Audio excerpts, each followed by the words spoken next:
حضرت عرفہ بن ربی حضور کے غلام ہے، وہ روایت کرتے ہیں، کہتے ہیں جب جبلہ اہم کے خلاف ہم لڑنے گئے تو روم کی فوجیں بھی تھی اور عرب کے دیگر قبائل کی فوجیں بھی. کہتے ہیں ہمارے سپہ سالار کا نام حضرت خالد بن ولید. اب تو گزارش ہی کرنی ہے، اب مدعا کیا سنانا ہے، اب تو بات کرنی ہے. فرماتے میں آگے بڑھا اور جیسے بھی ہوا میں نے حضرت عمار بن یاسر کو راضی کیا. حضرت عمار کہتے ہیں ایک وقت وہ تھا اور ایک وقت یہ ہے. جب دونوں وقتوں کو دیکھتا ہوں تو کہتا ہوں الحمدللہ رب العالمین. یہ ساری تعریفیں اس رب کے لیے ہیں جو تمام جہانوں کو پالنے والا. وقت دے معاملات کو، ٹائم دے. آپ دیکھیں اللہ تبارک و تعالیٰ بڑا کریم ہے. حضرت سعد بن ابی وقاص نے قادسیہ پہ حملہ کیا تو بدھ مت عیسائی یہودی سارے کٹے، قلعہ بند ہو گئے. چاروں جانب دیوار تھی قلعے کی، بڑی بڑی فصیل، لمبی چوڑی، بڑا لمبا چوڑا گیٹ.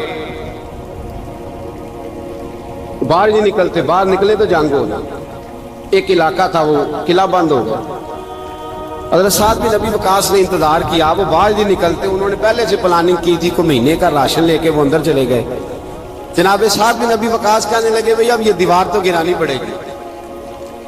یہ دیوار جی کیسے؟ فرمانے لگے ایمان کی قوت سے. آپ نے نا انسانوں کی چار دیواری بنائی، اس دیوار کے گرد صحابی کھڑے کیے. توجہ میری طرف رکھیے گا. یوں چاروں جانب صحابہ کھڑے ہو گئے. جب صحابہ کھڑے ہوئے چاروں کونوں میں، اب یہودی، بدھ مت، عیسائی تینوں اندر ہیں. حضرت سعد بن ابی وقاص نے کہا چلو بھئی ایمان کی قوت سے بولو. صحابہ بولے لا الہ لا الہ خودی کا سر نہا لا الہ الا خودی کا تیغ فسا لا الہ الا خودی کا تیغ فسا لا الہ.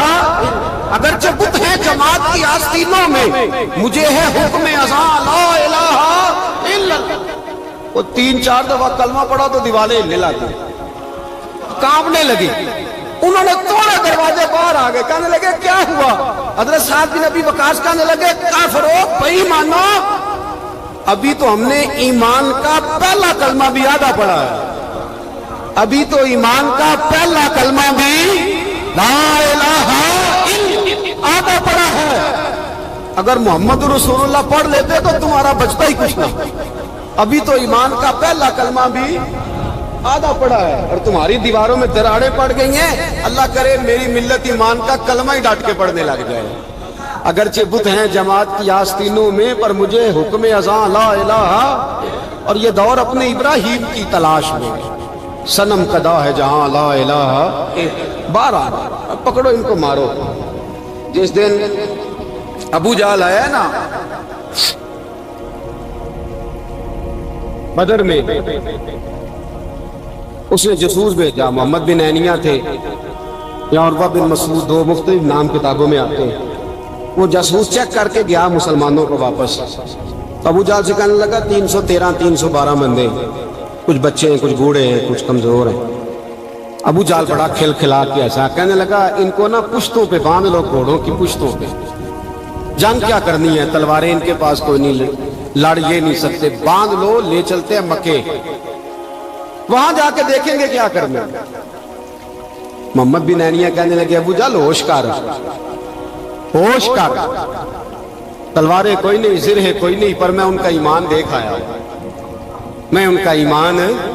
فرمایا سب نے جھولیاں اٹھائی ہو رہی ہیں، کہہ رہے ہیں یا اللہ ہمیں واپس نہ بھیجنا، ہم تیرے نبی کے قدموں پہ قربان ہونے آئے. ان کا ایمان میں.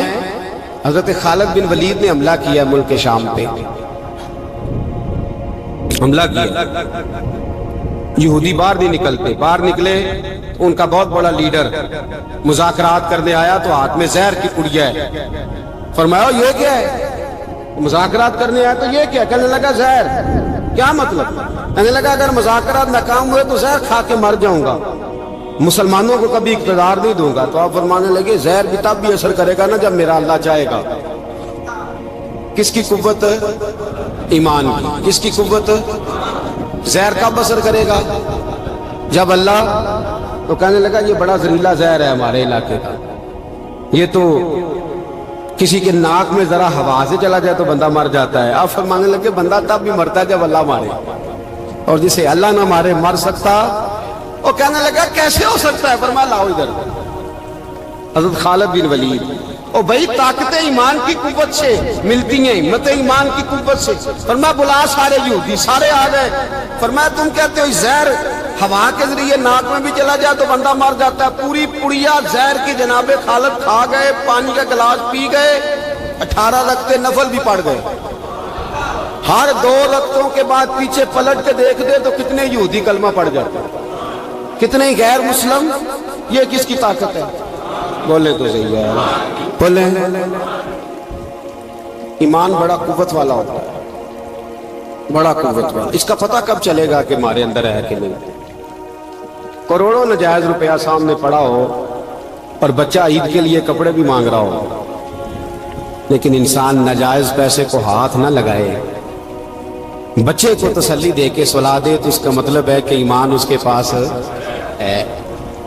میرے نبی کریم صلی اللہ علیہ وسلم نے فرمایا فحشا، خوبصورت عورت، بری عورت، خوبصورت بھی ہو بری بھی ہو اور دعوت گناہ بھی دے، بچہ جوان بھی ہو خوبصورت بھی ہو خواہشات بھی ہو، اور پھر بھی وہ